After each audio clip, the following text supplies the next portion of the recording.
Hey, what's up guys, Tool Junkie 555716 down here in my basement shop, and today I'm going to show you guys how to change the blades on the 12.5 inch dewalt dewalt734 thickness planer. For starters, you want to unplug it from the outlet and you might want to wear gloves. I'm not going to.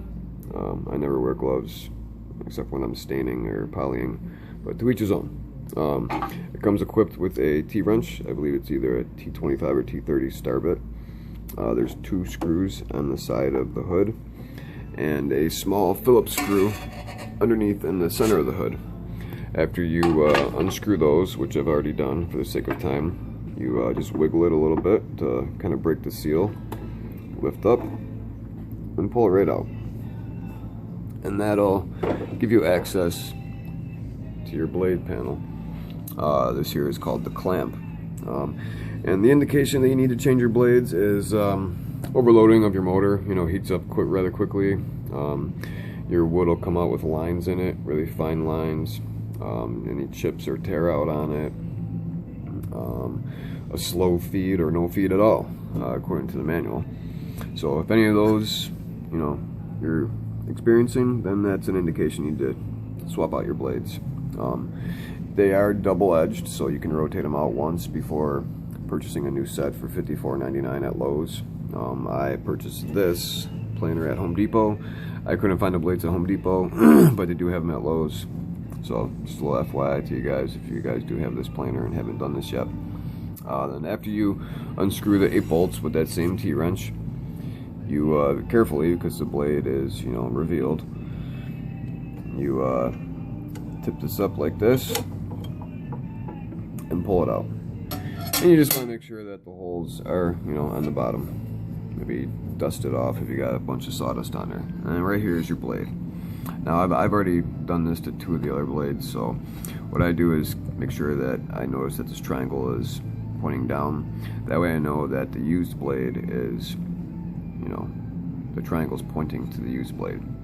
So what you want to do is, well, the way that I did it is I took this lever, depressed it, and that'll enable the blade wheel to rotate. And then you're going to listen for it to click. Now it's locked in the vertical position. And very carefully reach your hand underneath, and see, I wasn't careful, and you just want to take your blade out. You just pull back on the blade ever so slightly, and it'll come right out. Now, like I said, I've already done this with this blade, and this blade does not need to be changed. For some reason, the other 2 blades needed to be. This blade is still very much sharp. You just want to do a little comparison to the sides very carefully. And, like I said, this blade is still very much sharp. It would be pointless for me to rotate it out. It's still very sharp. So, after you've determined whether you need to rotate it out or keep it the same, if you were to change it, like I said, the way that I do it is with a triangle. You would just flip it around so the triangle is facing upward now. Now the dull blade is being pointed at by the triangle, so just a little tip, I guess.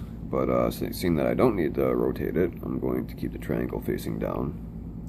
And before I do that, I want to depress my lever again, give it a little push to get it started, and then lock it back into place.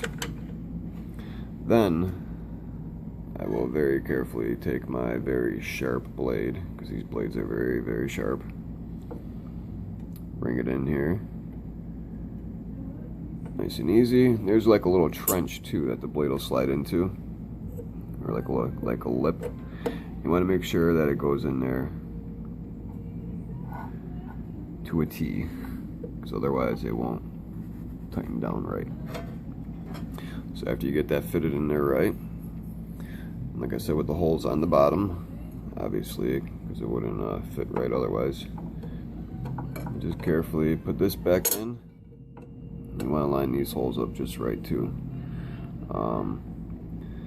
Now how I did it on the other two is I started off with the two middle ones, then I did the two outside ones, and I worked my way in, and that was that. And that way I knew that they were evenly tightened. And after I hand tightened them, gave them a little half turn and then a little extra quarter turn to make sure that they're nice and snug.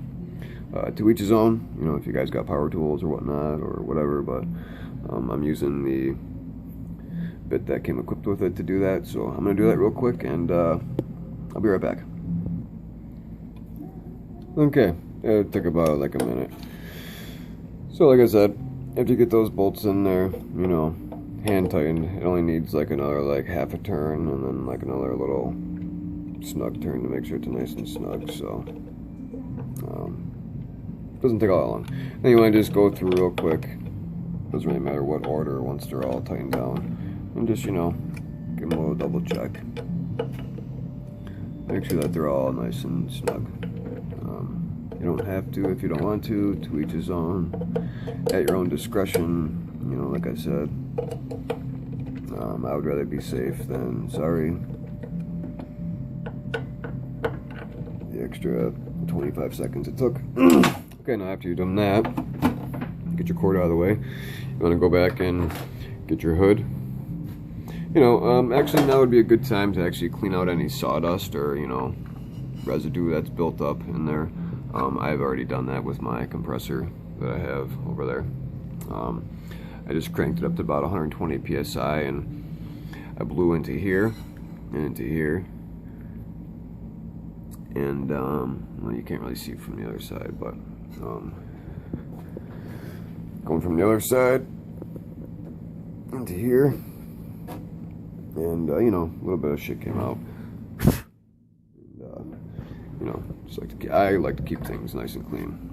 This is just some residue that's built up that I'm not really going to get into scraping. But like I said, after you're done doing that, you don't have to clean it up, but it'll probably work a lot smoother. The dust collection will probably be better, you know.